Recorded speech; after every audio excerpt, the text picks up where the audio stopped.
apa kabar? Hari ini kita bertemu lagi dalam acara Bincang Santai Ngopi Sore Tempo, ngobrol inspirasi sore-sore Tempo bersama saya Mitra Tarigan. Acara ini bisa Anda saksikan di YouTube Tempo Media, tempo.co, dan Facebook Tempo Media.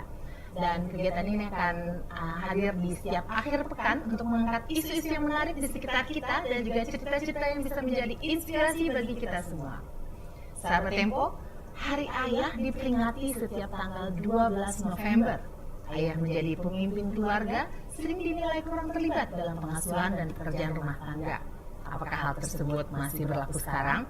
Bagaimana nih kira-kira sosok ideal ayah-ayah zaman now? Episode kali ini kita akan membahas bagaimana caranya menjadi ayah zaman now. Untuk itu kita akan bincang-bincang dengan dua orang tamu yang sangat peduli dengan isu-isu keluarga. Dua orang ini, pertama tamu kita adalah Mas Sogi Indra Dwaja, bener ya Mas Sogi ya? Mas Sogi ini udah terkenal banget teman-teman. Wah, enggak. Sebagai co-founder Ayah Asi, apa kabar Mas Sogi? Baik, alhamdulillah masih bapak-bapak. Masih bapak-bapak. Lalu tamu saya yang kedua adalah Mbak Yulia Indriati, yaitu sebagai direktur dari keluarga kita. Benar Mbak Yulia? Benar. Apa kabar Mbak Yulia? Baik, alhamdulillah. Ini tentu saja banyak banget nih yang bisa kita bahas hari ini.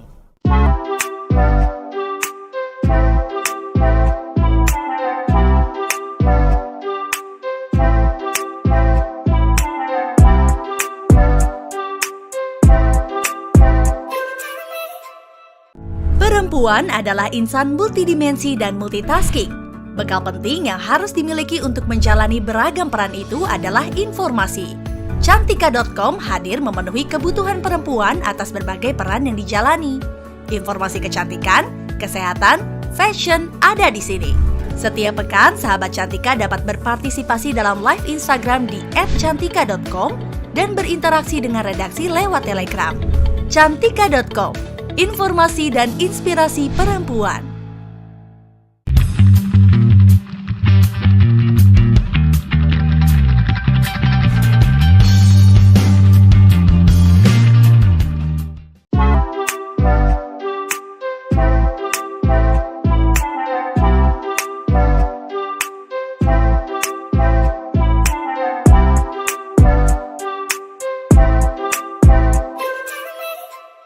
Kembali lagi di acara Ngopi Sore Tempo dengan membahas menjadi ayah zaman now. Mari teman-teman kita ngobrol-ngobrol langsung kepada narasumber kita, Mas Sogi dan Mbak Yulia. Mungkin ini langsung aja nih Mas Sogi nih ya. Kita mau tahu nih, mungkin kegiatan Ayah Asi ini kan kayaknya udah lama ya Mas Sogi ya? Udah lama, tahun 2010 ya. 2010, 2011. Iya, anak-anak udah gede. Gede aja. Waktu itu buku kita meluncur tahun 2011. Ya, buku catatan Ayah Asi gitu, dan ya anak-anak udah gede, tadi kata Mbak Yulia bener. Anak-anak udah gede, artinya nih udah expert banget di dunia Ayah Asi. Tapi mungkin ada nih kegiatan yang paling update atau yang sekarang banyak dilakukan oleh teman-teman Ayah Asi itu apa? Justru kegiatan Ayah Asi itu adalah hal-hal yang mengupgrade kita-kita ini. Jadi kayak kita ngikut acaranya keluarga kita gitu di Hari Ayah kemarin, kita ada main sama bapak ya. Kemudian biasanya kita bentuknya support aja, karena Ayah Asi ini bukan organisasi. Ayah Asi ini sebuah gerakan sosial aja, di mana ayah-ayah kalau ada waktunya kita terjun ya untuk kegiatan ini. Kalau nggak ada waktunya, kita pasti lagi sibuk sama keluarga masing-masing, sama pekerjaan masing-masing. Yang pasti kesibukan kita saat ini tetap hadir di sosial media untuk memberikan informasi dan juga ngobrol online ya gitu sama para followers, dan juga hadir untuk keluarga kita lah. Gitu. Keluarga kita yang ini dan keluarga kami yang ini. Tapi mungkin belum atau lupa nih ya, sebenarnya Mas Sogi kan orang banyak tahu lebih ke penyiar radio, aktif lah di berbagai kegiatan. Tapi awalnya menjadi Ayah Asi itu mungkin sedikit kasih tahu ke teman-teman yang mungkin belum tahu tuh. Awalnya itu justru saya adalah orang yang terakhir masuk ke geng Ayah Asi ini, karena 7 orang sebelumnya mereka udah kumpul duluan, mereka bertemu karena para istrinya aktif juga memberikan ASI kepada anak-anaknya, ada yang aktif juga di AIMI, Asosiasi Ibu Menyusui Indonesia. Kemudian ayah-ayah ini tergeraklah untuk membuat sekumpulan ayah-ayah yang ngobrolin soal ASI. Kenapa? Karena selama ini materi-materi tentang ASI ini materinya berbau medis, bahasanya medis gitu, bukunya juga medis atau enggak sangat perempuan. Depannya ibu-ibu gendong anak, bukunya warna pink. Terus bahasanya buat ibunya gitu. Ibu memberi ASI itu begini, begitu, begini. Padahal sebenarnya dalam memberikan ASI kepada anak-anak ini butuh dukungan dari suami. Tingkat keberhasilan menyusui ASI eksklusif itu lebih tinggi jika ada support dari ayahnya. Makanya kita berkumpul dan sampai mereka ini mau bikin buku yang bahasanya laki-laki, seperti majalah laki-laki kan beda kan bahasanya, lebih banyak gambarnya daripada narasinya, lebih pointers isinya. Nah, saya diajak untuk mengisi bagian cerita tandem breastfeeding karena kebetulan anak saya masih menyusui, adiknya udah lahir. Jadi istri saya tandem breastfeeding gitu. Jadilah kemudian sejak itu saya terlibat di kegiatannya Ayah ASI. Sampai sekarang. Makanya ini kaosnya ini tuh. Bikinnya berdua, ngurus anaknya juga berdua. Iya. Ini pengingat untuk semua. Ini kan bahasanya laki-laki banget kan? Kan ini nggak mungkin ke ibu-ibu. Bu, ingat ya Bu, bikinnya berdua, ngurus berdua kan? Sebenarnya gaya bahasa dan gaya penyampaian informasi dan gaya diskusi laki-laki seperti itulah yang pengen kita tularkan supaya ayah-ayah ini nggak gengsi gitu loh ngobrolin soal anaknya, ngobrolin soal ASI, ngobrolin soal ya rumah tangga. Asik, menarik banget ya. Nah sekarang kita nih ke Mbak Yulia nih, keluarga kita. Siapa tahu, saya sih sudah tahu banyak nih tentang keluarga kita, tapi kayaknya sahabat Tempo mungkin masih ada yang perlu refresh lagi. Boleh nggak sih dikasih tahu kegiatan-kegiatan apa nih yang menjadi highlight keluarga kita, Mbak Yuli? Keluarga kita itu benar organisasi pendidikan dan fokusnya itu memang di keluarga aja sih, gitu. Karena kalau organisasi pendidikan biasanya kan identik sama kayak misalnya ngurusin guru gitu atau persekolahan gitu ya, namanya juga pendidikan. Nah kalau kami itu memang khusus ngurus keluarga atau orang tua gitu. Nah awalnya tuh sebetulnya karena ngerasa bermasalah sih sama diri sendiri. Jadi rata-rata teman-teman yang kita sama-sama nih di awal banget, termasuk teman-teman Ayah ASI juga waktu itu termasuk yang dimintain pendapat juga gimana kalau kita ngeseriusin ngerjain pendidikan keluarga ini ya semuanya karena ngerasa aduh ternyata jadi orang tua semenantang itu ya gitu. Ternyata kita nggak siap itu ya walaupun kita lihat kan orang tua kita dulu ngasuh kita gimana gitu, tapi pas dijalanin ternyata nggak semudah ngelihat gitu. Jadi sebetulnya materi belajar parenting itu kan banyak banget ya Mbak. Maksudnya kalau kita googling aja tuh kayaknya 1 juta page tuh ada keluar gitu. Nah tapi waktu itu pertimbangannya adalah kita kepengen bikin materi yang konteksnya Indonesia banget gitu, karena referensi-referensi parenting tuh walaupun di Indonesia kita ngejalanin parenting, di seluruh dunia juga ngejalanin, tapi emang banyak referensi luar negeri sih gitu. Jadi yang belum tentu cocok dengan kita, tapi ya, gimana? ada yang cocok, ada yang enggak, ada yang enggak ya. Terus kita pikir, yuk kita bikin yuk kurikulum gitu pendidikan keluarga gitu, namanya kayak serius.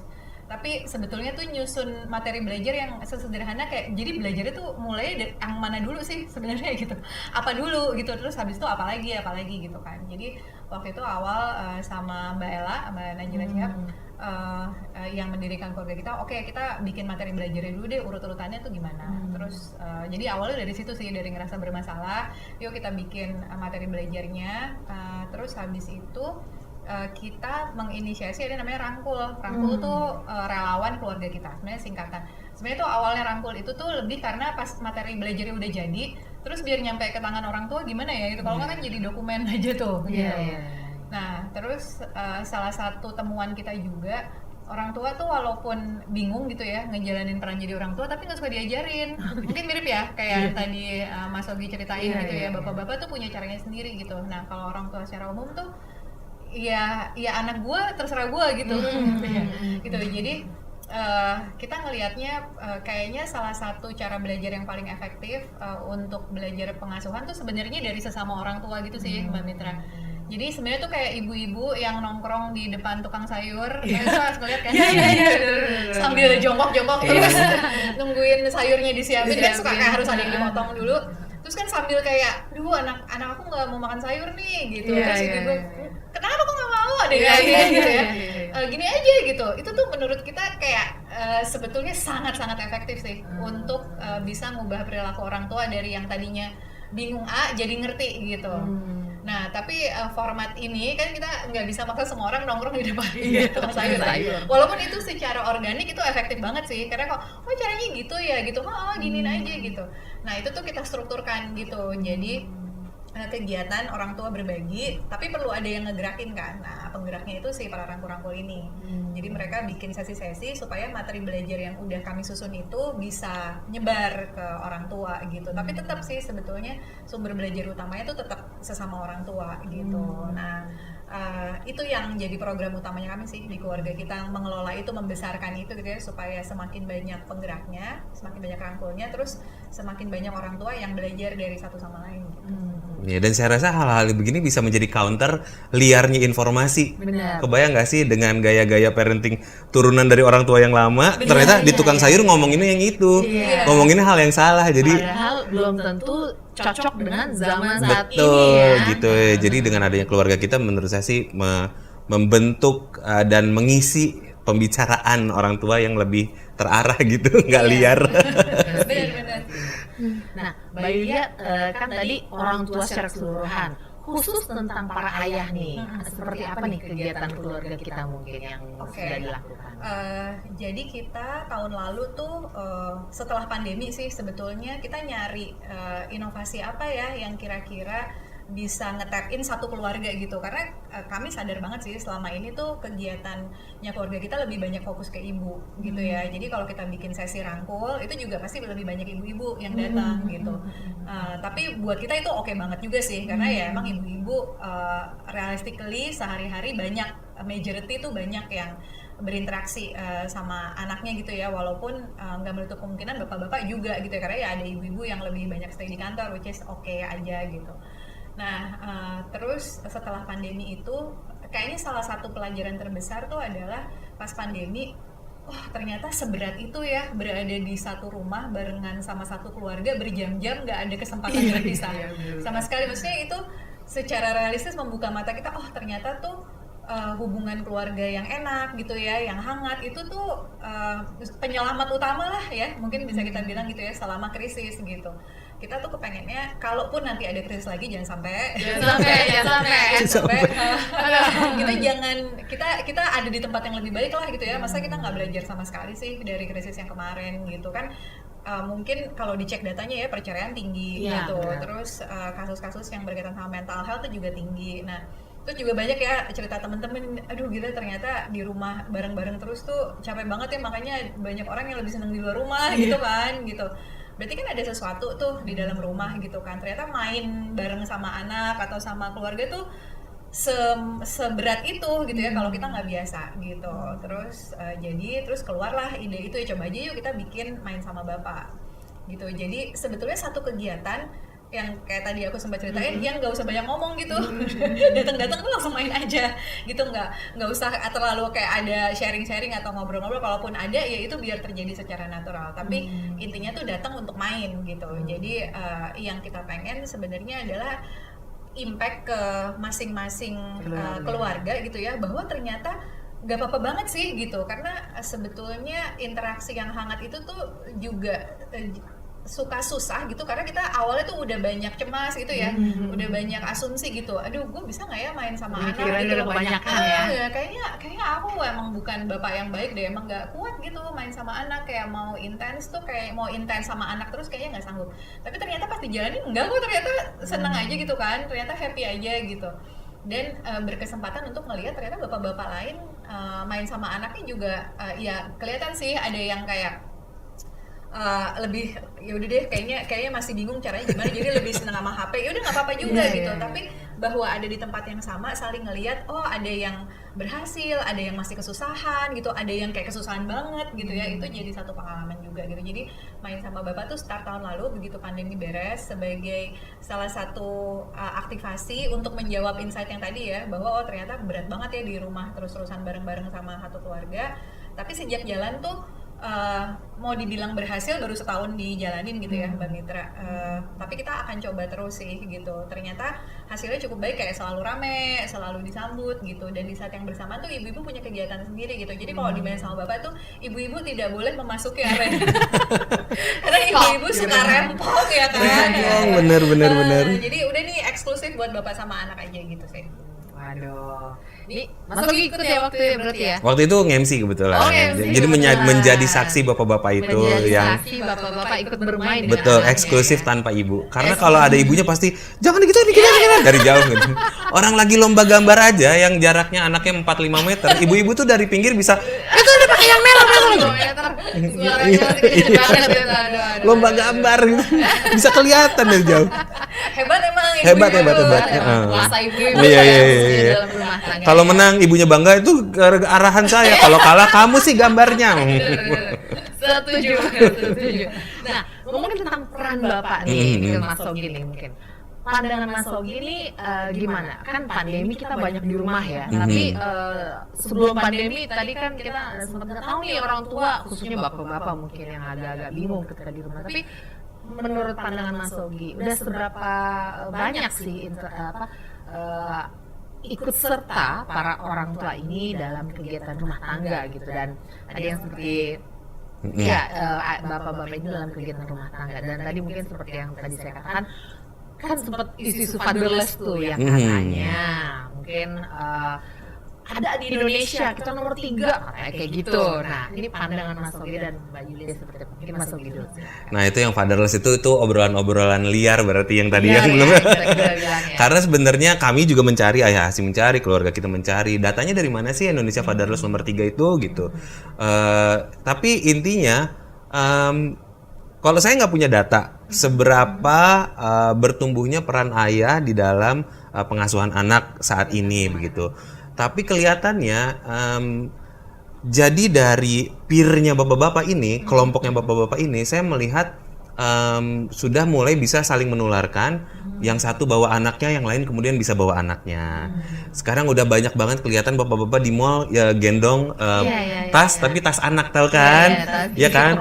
Betul, isi keperluan anak, popok apa segala macam kayak gitu. Nah, hal-hal seperti ini sih sebenarnya yang membahagiakan. Walaupun di luar sana masih juga tetap ceritanya klasik. Ada cerita klasik di mana bahwa pengasuhan anak masih adalah urusan ibunya. Ada yang bapaknya kemudian Sabtu Minggu karena dia weekdays-nya capek kerja, kemudian dia mau me time di Sabtu Minggu, padahal ibunya nih ya sepanjang minggu sama anaknya gitu. Masih ada isu-isu seperti itu. Jadi untuk menjawab pertanyaan sejauh mana keterlibatan ayah-ayah, saya sih selalu optimis ya. Apalagi melihat kemarin main sama bapak di keluarga kita rame. Pendaftarannya udah ditutup, masih ada yang pengen daftar begitu. Kemudian juga ini tidak terlepas dari dukungan dari para istrinya sih menurut saya, karena pada saat istrinya memberikan kepercayaan kepada suami-suami ini untuk bisa berdua sama anaknya main, pergi gitu, itu akan menjadi sebuah momen yang spesial bukan hanya untuk anaknya, tapi juga untuk suaminya. Karena ada kasus di mana si suami ini ingin bantu, ingin terjun, tapi tidak tahu bagaimana caranya.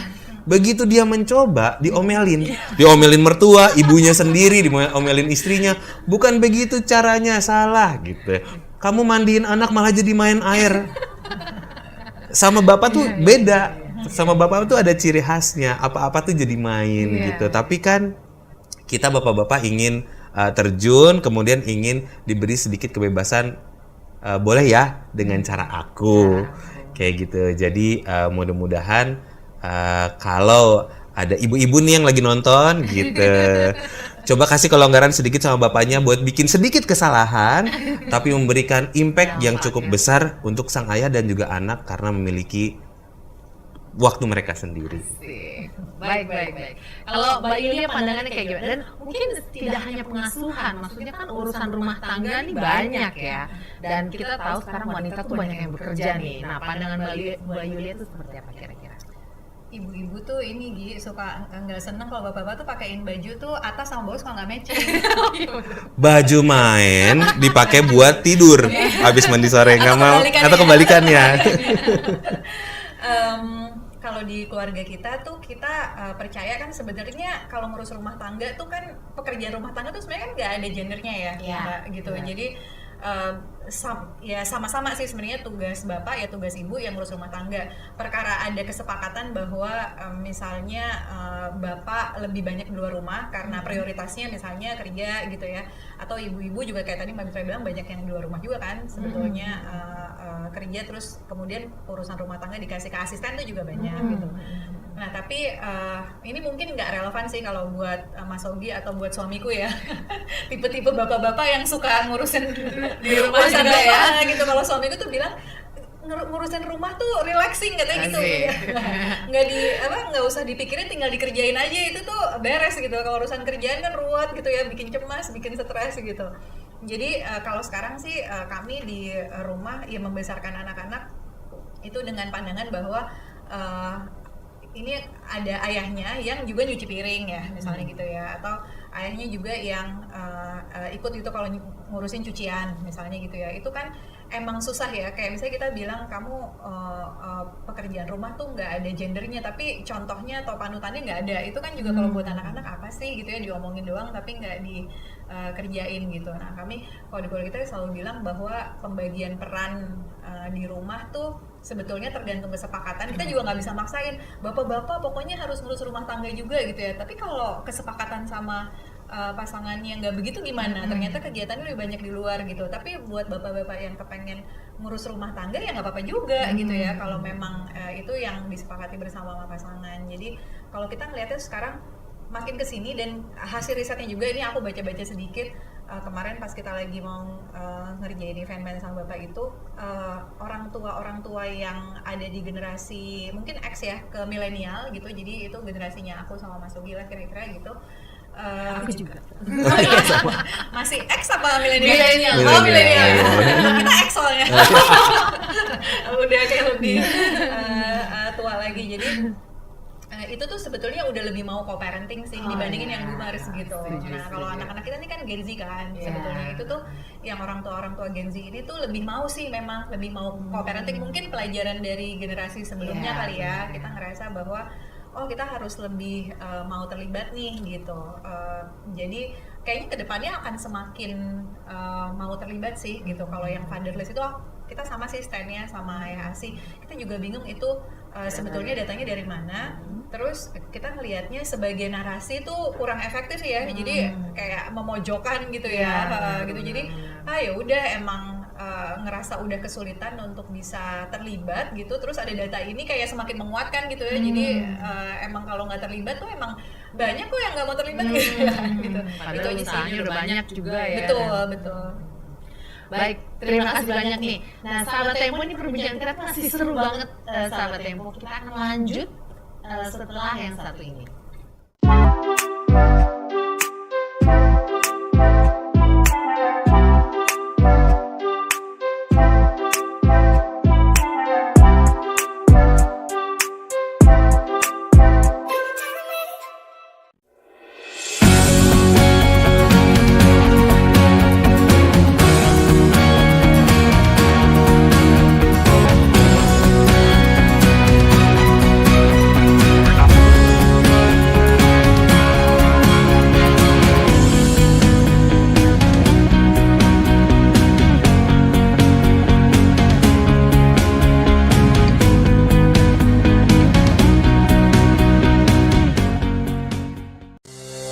Setiap peristiwa mempunyai banyak sisi.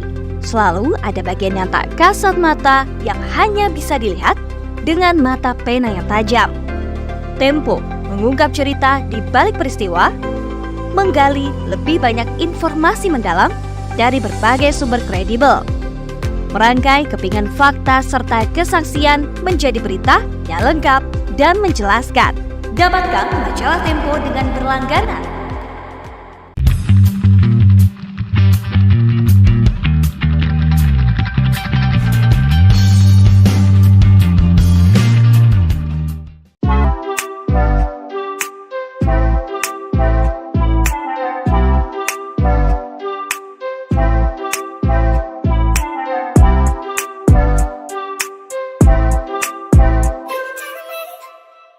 Kembali lagi dengan kita Ngopi Sore menjadi Ayah Zaman Now.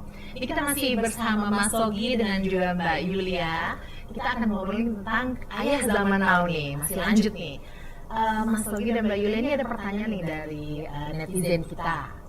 Mungkin katanya bagaimana nih ayah yang ideal di keluarga dari segi pengasuhan dan rumah tangga. Tadi sebenarnya kita udah cukup banyak ya, tapi mungkin dielaborasi sedikit lagi, mungkin dari Mas Sogi dulu. Apakah ada sesi idealnya itu kayak gimana menurut pandangan Mas Sogi? Sesi idealnya yang pertama catatannya adalah di setiap rumah tangga relationship antara ayah dan ibu, antara suami dan istri itu beda-beda.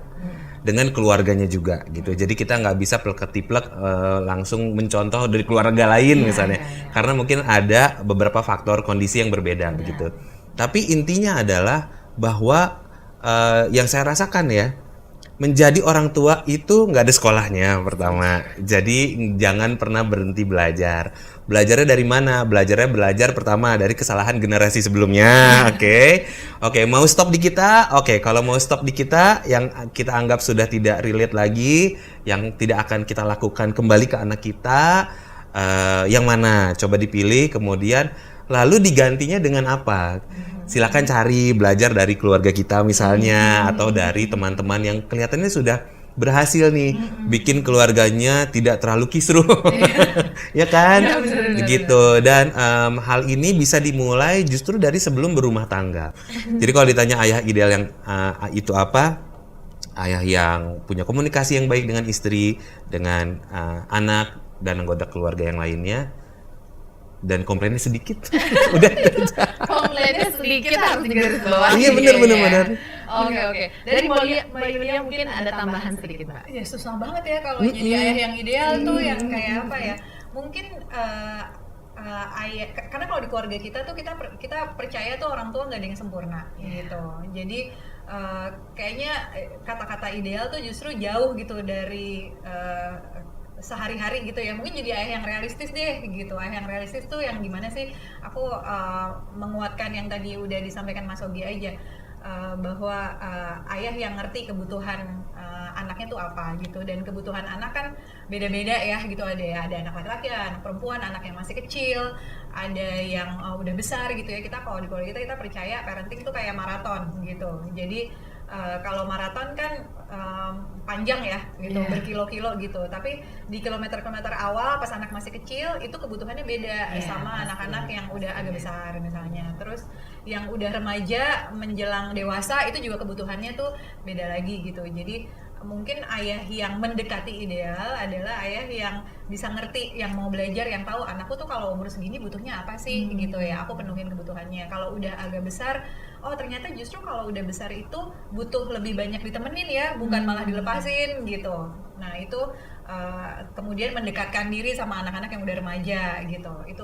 Itu misalnya salah satu contohnya. Kalau yang ke anak-anak juga ke pasangan, gimana sih caranya bersepakat sama pasangan. Kan relationship tuh kan menantang banget ya gitu. Pastinya.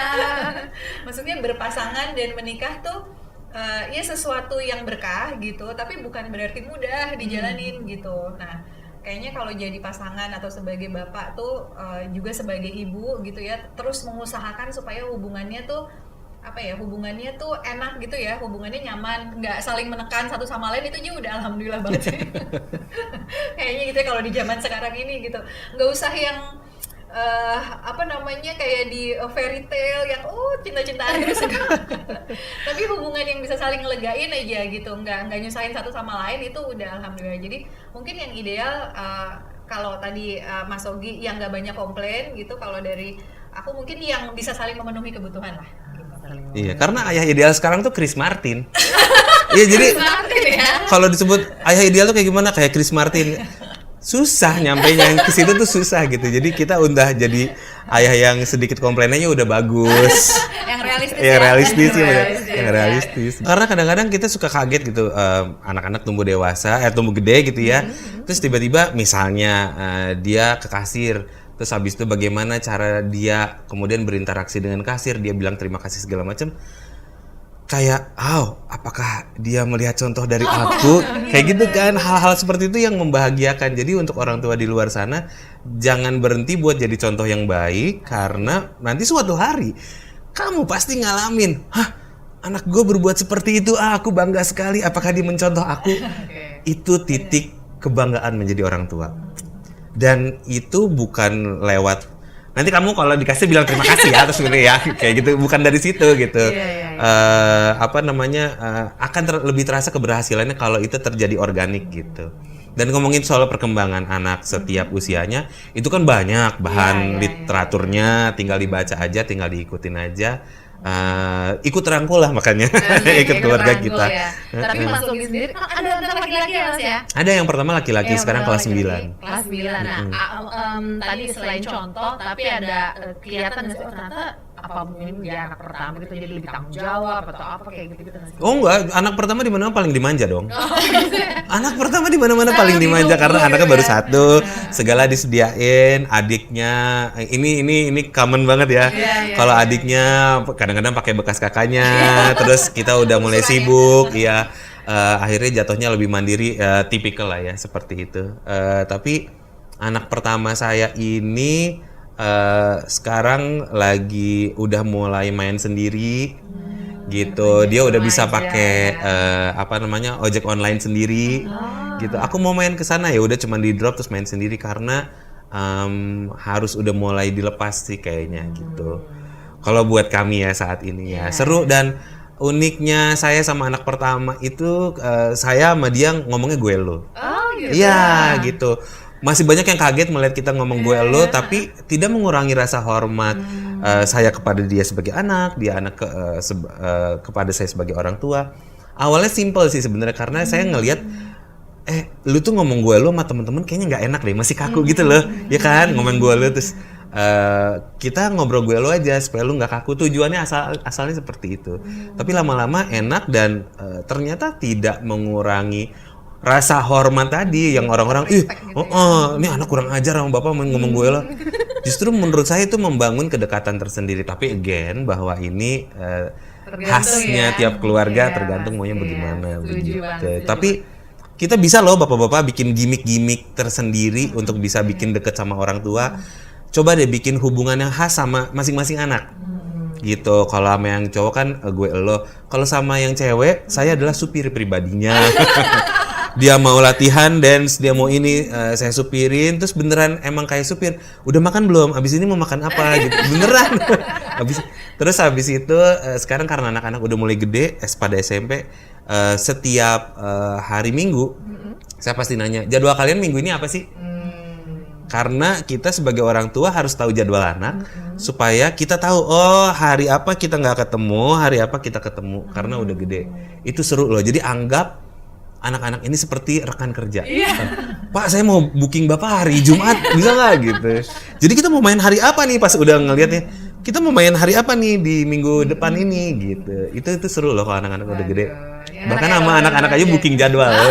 Booking jadwal sama anak-anak. Waduh, kelihatan anak-anaknya banyak banget kegiatan yang berarti Mas Lugi ya. Iya sih, lebih banyakan mereka daripada orang tuanya. Sahabat Tempo, seru banget nih perbincangan kita hari ini. Masih banyak lagi pertanyaan dari sahabat-sahabat Tempo, khususnya dari grup Telegram Cantika dan juga grup Urbana. Nanti akan kita bacakan setelah yang satu ini.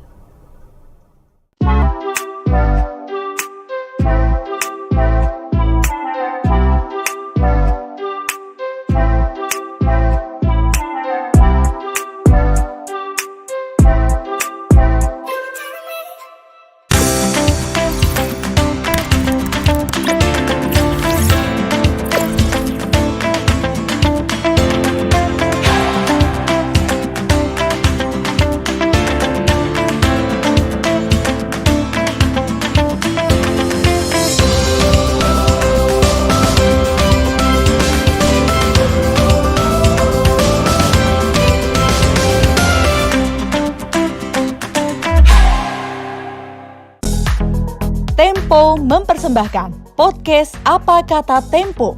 Sebuah podcast dari redaksi Tempo yang mengulas opini dalam perbincangan santai namun tetap tajam. Tidak hanya itu, podcast ini juga mengungkap cerita di balik berita bersama pemimpin redaksi majalah Tempo. Jangan lewatkan episode terbarunya yang tayang setiap hari Rabu di podcast.tempo.co atau platform podcast favorit Anda.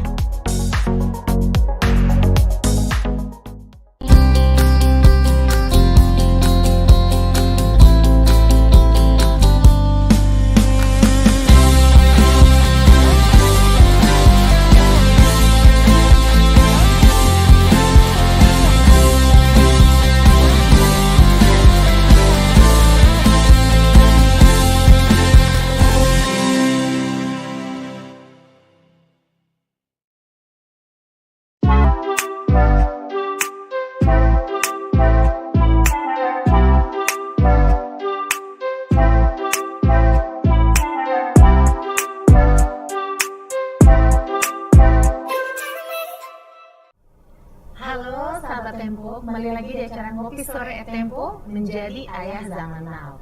Sekarang masih ada beberapa pertanyaan dari grup Telegram Cantika dan juga grup Urbana yang akan kami bacakan kepada dua narasumber kita, Mbak Yulia dan juga Mas Sogi. Mas Sogi, Mbak Yulia ini masih ada nih, masih terkait dengan ayah. Mungkin pertanyaan dari Mbak Kiki Alfionita, katanya didikan apa aja nih yang cocok buat anak laki-laki sehingga nanti jadi ayah yang sesuai. Tadi mungkin udah agak banyak nih omongnya, tapi mungkin agak sedikit dielaborasi lagi. Boleh mungkin Mbak Yulia dulu, silakan Mbak Yulia. Oke, aku kebetulan nggak punya anak laki-laki. Anakku dua-duanya perempuan. Nah tapi sekarang karena mereka udah remaja, itu berasa banget sih bahwa diskusi-diskusi tentang misalnya punya teman dekat laki-laki gitu ya di sekolah itu tuh seperti apa gitu. Bapak-bapak ya kayaknya bapak-bapak pada umumnya kayaknya tuh kalau udah kayak ngebahas gitu tuh cowok gitu cowok kayak tegangnya 2 kali lipat. Lucu sih. Plus ini juga ya, anakku yang besar itu kan juga sama nih kayak anaknya Mas Sogi udah mulai beraktivitas sendiri gitu. Jadi misalnya kayak udah naik KRL sendiri gitu.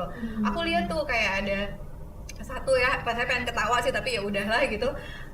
Aku lihat anakku tuh punya ini kayak pisau lipat gitu buat ditaruh di tasnya gitu. Aku tanya buat apaan Kak gitu. Nggak tahu, dikasih sama ayah. Saya pegang aja gitu.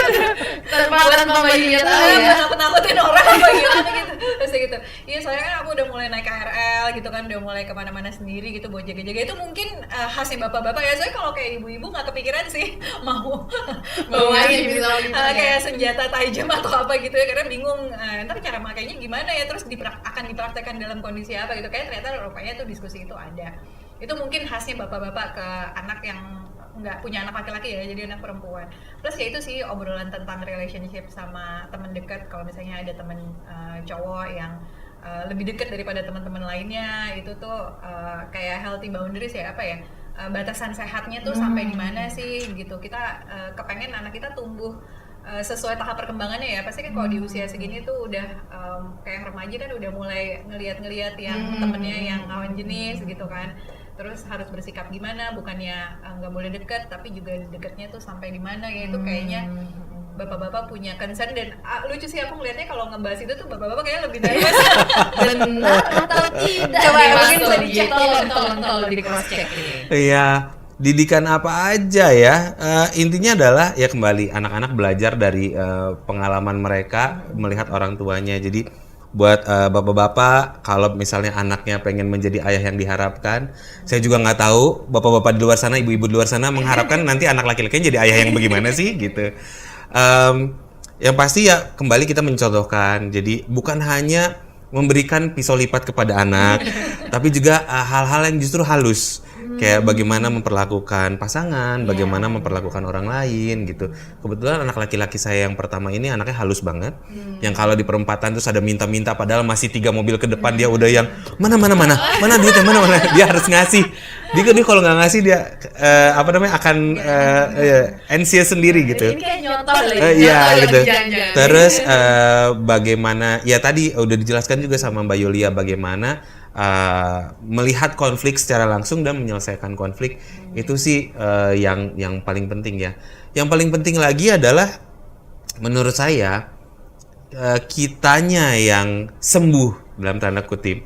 Apabila kita membawa pengalaman yang kurang enak dari orang tua kita sebelumnya, yang tadi saya bilang, apakah ada hal-hal yang ingin di stop, diputuskan untuk tidak diregenerasikan ke generasi bawah, itu ada di tangan kita sekarang. Jadi sebagai orang tua, yuk kita belajar lagi, kitanya jadi orang tua yang lebih baik. Insya Allah kalau kitanya lebih baik, otomatis ke bawahnya juga lebih baik. Yang paling susah jadi orang tua itu adalah unlearn.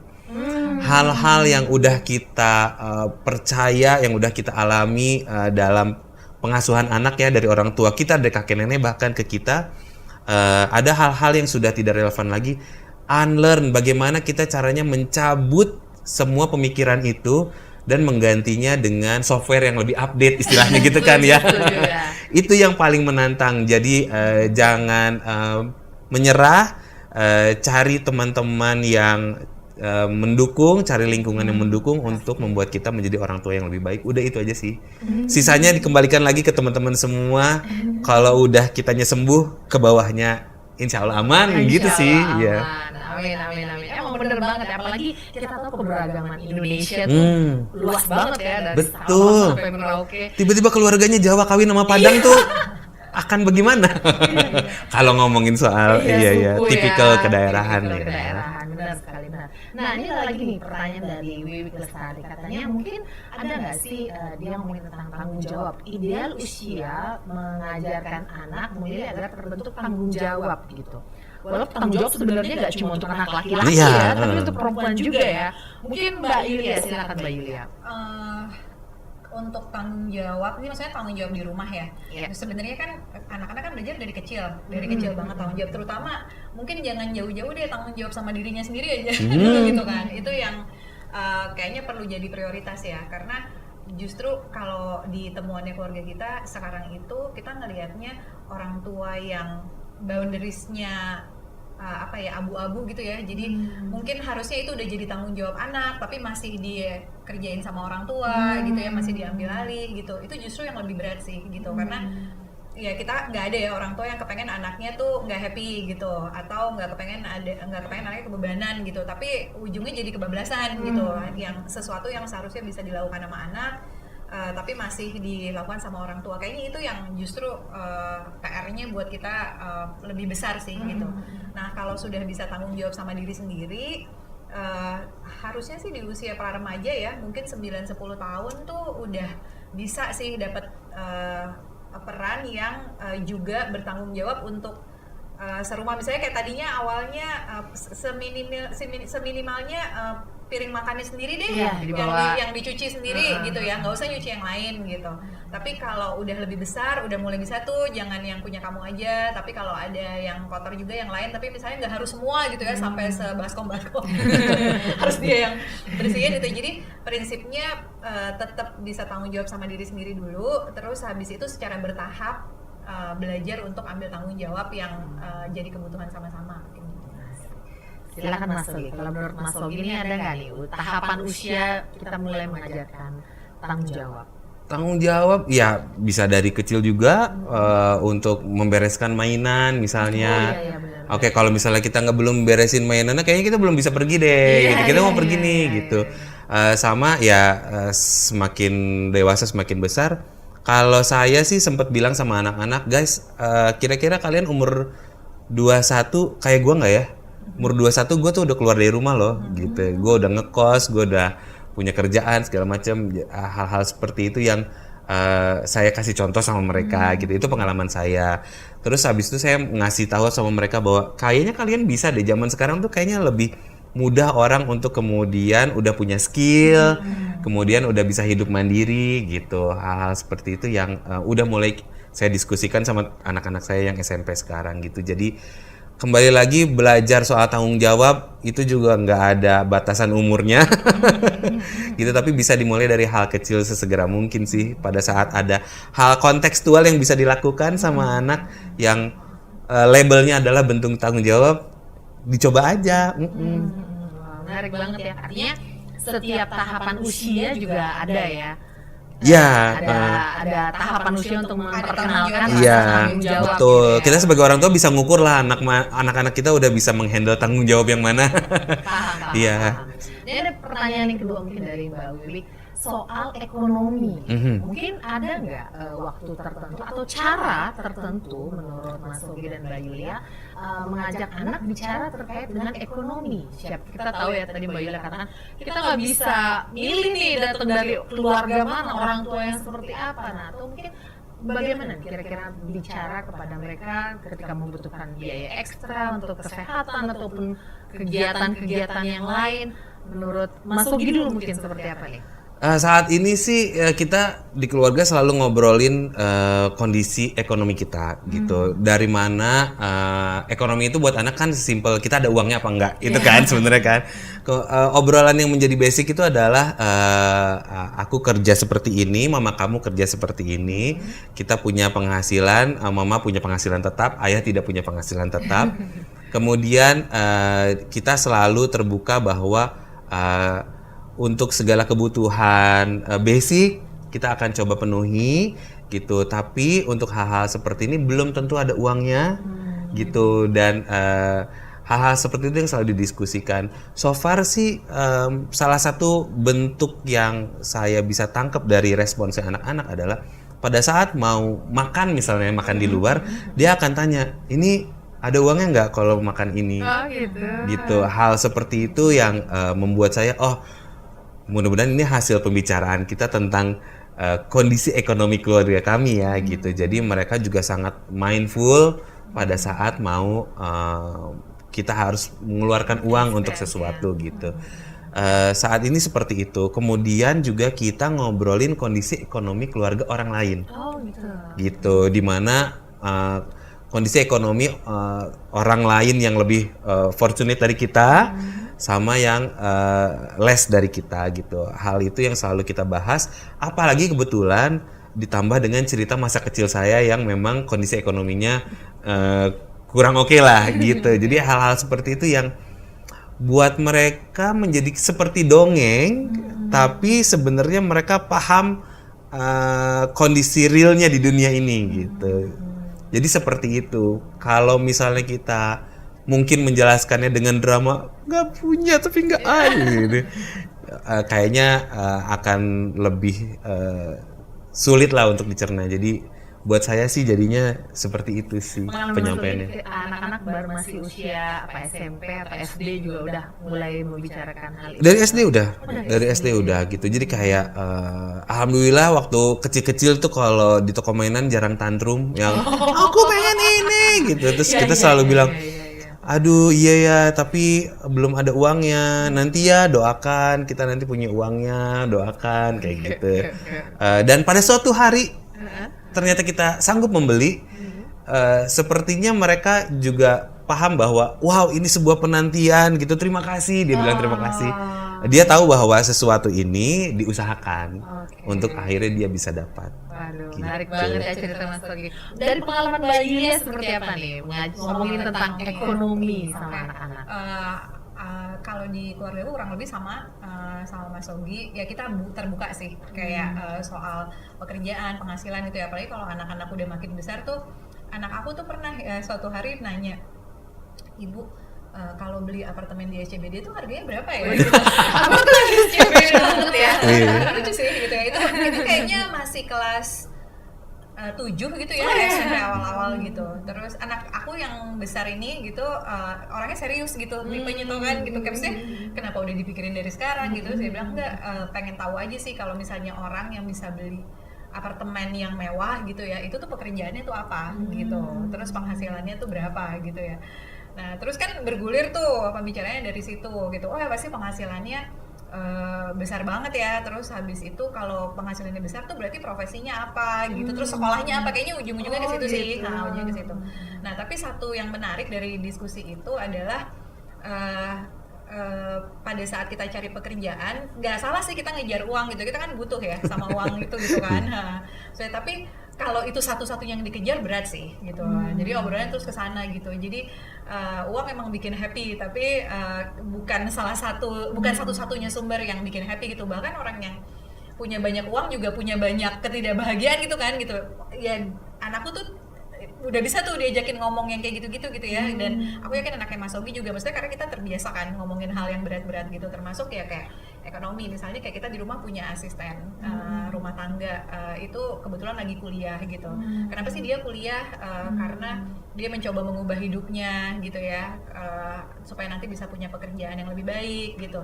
Tapi uangnya dari mana gitu ya, nabung dari gajinya yang sekian dan seterusnya. Jadi melihat bahwa ada banyak kondisi loh kehidupan orang tuh, bukan semuanya tuh sama kayak kondisi kita gitu ya. Itu tuh membantu dia ngasih perspektif, walaupun pada prakteknya ya mungkin anak-anak baru akan lebih paham tuh kayak pada saat kayak kita dulu nyebur ke dunia nyata gitu. Astaga, ternyata kehidupan tuh seperti ini. Tapi bener, mulai dari hal yang kecil-kecil gitu. Kayak misalnya kita lagi makan, mungkin kebetulan ulang tahun gitu ya, terus makannya agak lebih spesial gitu.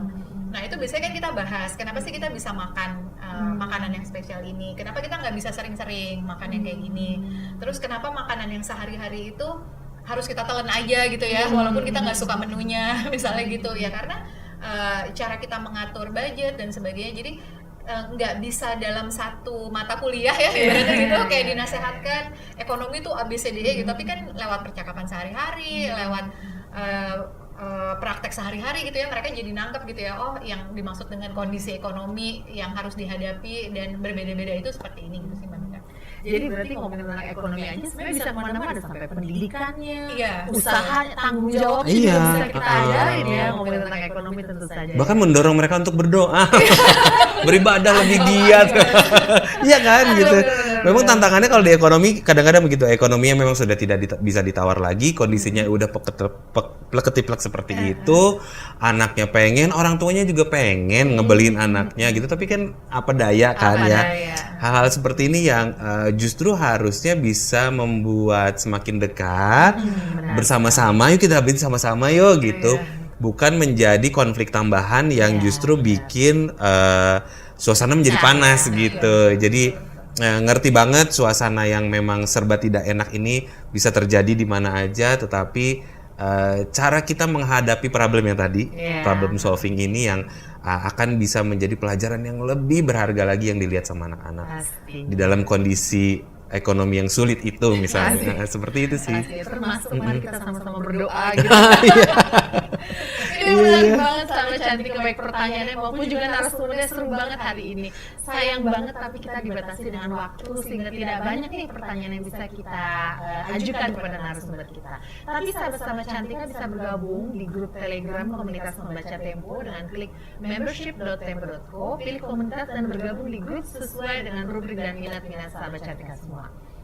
Dan bagi para pembaca setia yang ingin mengikuti event-event eksklusif Tempo secara gratis dan juga berdiskusi lebih dengan redaksi dan narasumber, bisa juga bergabung di member VIP Tempo dengan cara berlangganan Tempo VIP. Anda bisa daftar melalui s.id/VIP11. Baik, ini ternyata udah mau habis nih Mbak Yulia, Mas Ogi, terima kasih banyak atas kehadirannya dan berbagai cerita-cerita serunya ya, bicara tentang keluarga pastinya tiada habisnya. Ini baru pertama kali ditanyain soal masalah ekonomi soalnya. Kita jarang banget ngobrolin soal parenting, terus habisnya wow tentang ekonomi ya. Karena jadi tentang ekonomi dekat, jadi ekonomi iya benar. Terima kasih banyak, semoga sahabat Cantika semua bisa mendapatkan cerita-cerita seru, inspirasi dan berbagai mungkin contoh-contoh yang bisa dilakukan ya di keluarga sahabat Tempo semua. Nah, terima kasih banyak waktunya. Di sini kami temani para sahabat Tempo dan jangan lupa selalu mengunjungi website Tempo Media Group www.tempo.co serta selalu membaca majalah Tempo setiap minggu dan juga koran Tempo digital setiap harinya versi digitalnya yang bisa di-download di App Store/Play Store Tempo. Akhir kata, saya Mitra Tarigan beserta seluruh kerabat kru yang bertugas pamit undur diri. Terima kasih dan sampai jumpa.